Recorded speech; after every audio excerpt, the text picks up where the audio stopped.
Halo teman-teman, selamat datang di channel Giri Toto bersama saya Tri Bulaksono dan Raihan Haikal. kali ini kita di segmen Tester Talk akan ngebahas tentang Hyundai Stargazer teman-teman dan juga Toyota Innova Zenix.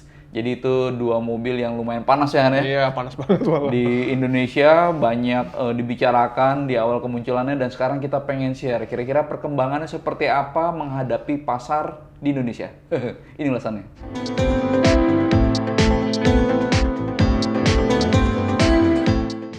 Pembahasan kita mulai dari Hyundai Stargazer teman-teman, karena Hyundai Stargazer ini menarik nih Han. Iya. Dari brandnya aja dulu itu sangat progres, nggak hanya di Indonesia tapi juga di dunia. Progresif banget. Di mobil penumpang atau Iya. bahkan di rally gitu Iya. kan. Hyundai kan lagi Jor-joran pesat-pesatnya banget kan. lah, jor-joran banget. Hyundai teman-teman, baik dari promosinya gede-gedean, kemudian dari variasi produknya juga semakin luas. Iya. Lalu teknologi yang dimasukin ke setiap produknya itu pun juga sangat canggih dan itu Makin termasuk canggih, Stargazer teman-teman. Stargazer waktu pertama kali kita mendengar kabar ya itu sangat antusias dengar ya. Kenapa? Karena Stargazer itu masuk ke MPV 7 penumpang 3 baris gitu ya 1500 cc. Yang mana itu sangat panas persaingannya banget di Indonesia. malah. Stargazer datang untuk menantang Avanza, Veloz, Xenia, R3, Expander. Expander.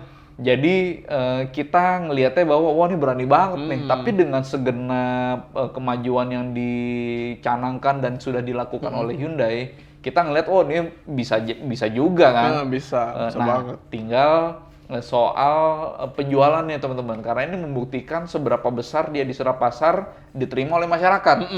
Berapaan? Ini berarti kita pakai data Gaikindo. Iya, ini kita pakai data Gaikindo yang wholesale. Ya, per bulan ya berarti kan ya? Per bulan ya. Nah, ini dari September sampai November ternyata trennya menurun ya.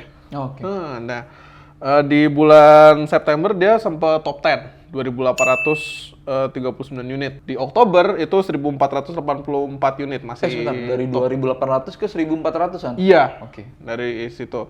Nah, di November dia 824 unit, persisi dari top 20 itu dia. Oke. Artinya bagi Stargazer, trennya menurun? Trennya menurun. Mungkin ini cuma penurunan dikit, baru tahun depan mungkin bisa naik lagi ya. Tapi sekarang ini menurun nih. Dan itu sangat disayangkan nih kalau Iya. angkanya mengecil begitu ya. Padahal, kalau dibandingin sama rival-rivalnya, Oke, kalau dibandingin sama rivalnya, Expander yang sekarang ini bener-bener di nomor 20. di November, Nah, di November itu 1.366 unit. Selisihnya lumayan. 800 si Stargazer, Expander itu 1.366 unit. Ya, selisihnya lumayan banget sih. Apalagi sama Avanza, sama Xenia, sama Veloz sih. jadi Yang memang 3.000-an. kita bisa melihat bahwa penyerapannya Stargazer menurun trennya teman-teman. Itu jujur lumayan kaget Han. Waktu kita pertama kali ngebaca data-data itu. Kenapa? Karena Stargazer Han itu sebenarnya lumayan potensial teman-teman. Dari fiturnya dia nggak hanya banyak tapi banyak banget. Yang bahkan dia punya fitur ADAS. Ada Smart, Iya kan? Smart Sense. Smart Hyundai Sense. Smart Lalu Sense. kemudian dari spesifikasi teknisnya dia oke, tenaganya juga lumayan, torsi pun juga nggak buruk. Dari Yang- tes kita juga yang paling itu kenceng. dibuktikan dari hasil tes, kenceng itu mobil kan, Iya, betul. gitu. Dan kita tahu juga keunggulan lain dari Stargazer adalah mereknya yang juga lagi pesat banget nih pertumbuhannya. Progresif. Dan kalau kita bisa mereka-reka, yang ngebuat Stargazer itu apa namanya terganjal ya. Iya. Mungkin dari desain ya, Han, ya. Desainnya teman-teman bagi kami itu lumayan berani.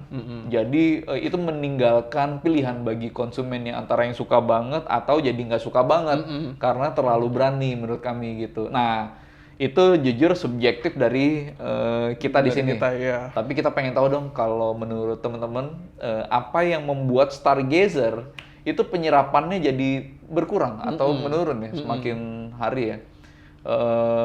Silakan tulis di kolom komentar, kita butuh pengamatan dari teman-teman apa yang terjadi dengan Stargazer gitu. Itu Stargazer teman-teman, Hyundai Stargazer, dan kemudian kita beranjak ke Toyota Innova Zenix. Wah, Iya, ini new kid on the block tapi nggak new kid banget ya. bukan nyukit banget.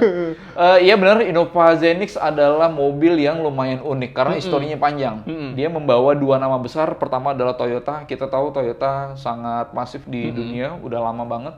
Kemudian Kijang buat Indonesia itu adalah sesuatu yang sangat harum namanya. Iya. Jadi meskipun sekarang udah Innova, Zenix, tapi akarnya sebagai Kijang dan Toyota itu memberi modal yang sangat kuat bagi Innova Zenix. Dan kita tahu bahwa Toyota Innova Zenix, Toyota Kijang Innova Zenix itu membawa banyak perubahan. Pertama, gerak belakang. Selama ini Kijang kita tahu berpenggerak roda belakang, sasis tangga. Lalu kemudian di Zenix berpindah ke monokok dan gerak roda depan. Dan pertanyaan berikutnya adalah soal pilihan mesin yang sekarang sudah ada hybrid menggantikan yang diesel. Iya, betul. Nah, dengan banyaknya perubahan yang di Zenix, kira-kira penjualan atau kita mungkin bisa menggambarkan penerimaan masyarakat itu seperti apa Zenix? Oke. Di bulan November, nih di bulan pertamanya pas meluncur banget nih, itu Innova Zenix sudah kejual 1.364 unit. Innova Zenix saja. Dengan bensin totalnya ya, dengan mesin bensin itu 740 unit, sedangkan yang hybrid itu 624 unit. Nah, ini nih sebentar nih. Jadi antara hybrid sama gasoline yang bensin aja itu nggak jauh beda. Nggak jauh beda selisihnya. Cuma ini sebenarnya bisa sedikit menjawab rasa penasaran kita karena proyeksinya Toyota terhadap hybrid itu menggantikan kedikdayaan diesel yang sudah teruji irit, teruji tahan banting, teruji kenceng juga ya kan. Jadi apakah si hybrid itu bisa setara atau bahkan lebih baik dari diesel? Berarti di titik ini teman-teman yang nggak jauh beda antara gasoline dengan hybrid, mestinya sih cukup optimis ya bahwa si hybrid bisa menggantikan diesel. Dan lebih optimisnya lagi dari informasi yang kita dapat nih, Toyota itu udah mendapatkan sekitar 7.200 SPK. 80%-nya itu hybrid. Berarti kita bisa bilang bahwa penerimaan konsumen atau calon konsumennya Kijang itu lumayan besar terhadap si hybrid ini ya. Dan kita bisa bilang juga bahwa ya oke, diesel digantikan dengan hybrid dan nggak apa-apa gitu. Gitu. Dan kenyataannya teman-teman, hybrid sebelum Innova Zenix itu datang, hybrid Toyota bahkan di Indonesia itu nggak seramai itu. Nggak seramai itu kalau dilihat dari penjualannya aja nih. Yang lainnya. Corolla Cross Hybrid. Corolla Cross Hybrid CHR itu ya nggak sampai 100 unit. CHR aja 27 unit.